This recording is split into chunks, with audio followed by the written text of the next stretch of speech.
Hi, I'm E.D. Lewis and welcome back to my channel for another nocturnal review as well as an all-new Valoween video as you saw. So this time we're doing a little Gothic romance and we're doing Beware My Love by Marilyn Ross. Sorry, exclamation point. And not to be confused with the Paul McCartney and Wings song called Beware My Love, which is a good song, but this was before it. This is a, like I said, Gothic romance by Marilyn Ross. It was published in 1965, so prior to his Dark Shadows books that started in late 1966. I think according to Goodreads, it was published in early '65, so like around a year and a half or so, you know. Before the first Dark Shadows book came out. So, yeah. But here's my little synopsis that I wrote, and I'm going to read an edited down version and use some of it for the discussion. So, Marie meets Derek Forrestal, a talented painter, while vacationing at a resort to recover from the sudden loss of her brother. The two quickly fall in love and marry. Shortly afterwards, the couple traveled to Derek's ancestral home, Arundel House, ran by Derek's overbearing Aunt Ishbel. Marie learns of the terrible unhappiness that the Forrestals have endured, beginning with Derek's grandparents, suicide, adultery, murder, and madness. Soon Marie finds her life in danger and nobody to trust. So, yeah, so that's kind of it. This book it's Gothic romance, but it also kind of steers into some light horror as well, as a lot of Marilyn Ross's Gothic romances seem to do. So, this one is definitely one of my favorites, and I think I'm going to remedy my rating just a little bit, just a wee bit, but we'll get to that when we get there.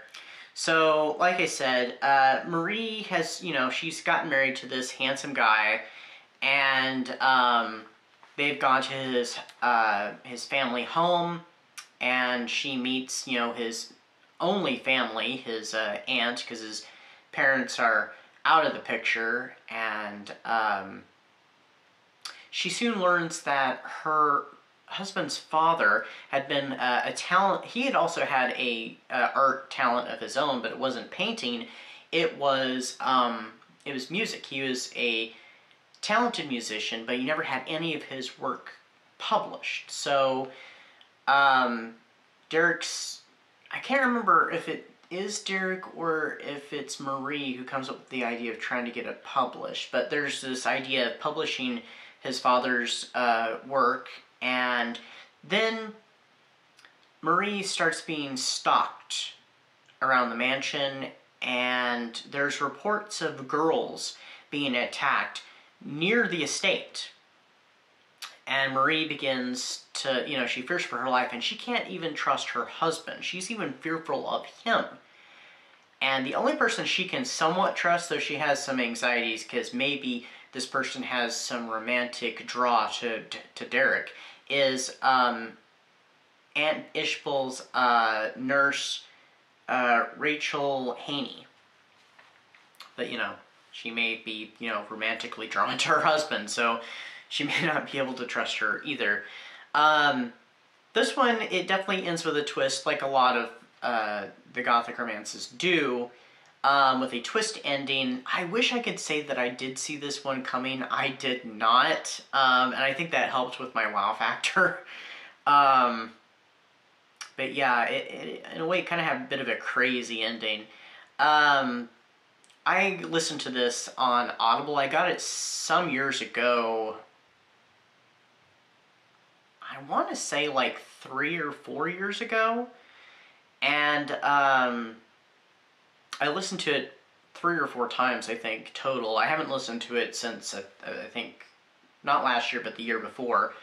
And it is definitely one of my favorites of his books that are not Dark Shadows. It's not as good as some of the Dark Shadows ones, in my opinion. But it's definitely some of his better work. There's a couple of his that I have listened to or read.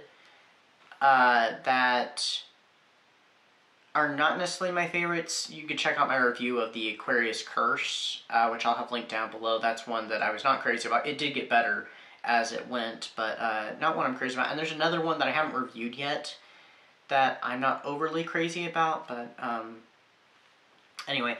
So originally I gave this one 3 stars. I would actually say more like probably 3.5 broken hearts, since we're using that for Valoween, for this one. Give it a little extra, because it is one that I actually really enjoyed over some. I wish I could say that I had physically read this one. I had not, because some of, Marilyn Ross's books are kind of hard to get your hands on, so this is one that's available on Audible, and they put it out. I think when I got it, it was still pretty new, so whenever that was, and they keep putting out more of them, and I'll be, by the time this video goes up, I've already probably listened to it, another one of Marilyn Ross's for the Gothic Hearts Reading Challenge. But yeah, this is actually one that was has 2 different covers. So we have the first cover, which, very typical Gothic romance. It was originally published by Paperback Library Gothics, or part of the Paperback Library, and of course now they, I don't know if it's the same company or not, but now it's put under, for the Audible release, it's Paperback Classics. Then it was republished with a different cover, and this is the one that the Paperback Classics uses. Ironically though, and I have a book somewhere on my shelf, I'm not sure where it is, and it has the same picture, the same cover art. So it's one of those instances. I of course associate it with this book, Beware My Love, but apparently, it wasn't their cover art. It was cover art for a different one. So I think it was Gravehurst or something like that. I have it probably somewhere up here. But anyway, if you're looking for a Gothic romance, if you can find this book, awesome. I wish I could have a copy of this one personally. But you can get it on Audible, and it's, I can't remember, I think her name is Rory Nordlinger or something like that. She's an excellent reader. I've listened to, of course, this one and a couple others of Marilyn Ross that she's narrated. So, yeah, I definitely recommend. This is a great place for if you want a pulpy, a pulpy Gothic romance. Almost said Dark Shadows. Anyway, that is my review for Beware My Love by Marilyn Ross, and hope everybody's staying safe, staying spooky, and enjoying your Valoween season. I'll be back very soon with a special video coming up, not on Wednesday this time, but on Tuesday on the 14th, so stay tuned for that, and I hope you're, oh, I already said that. So anyway, until next time, bye-bye.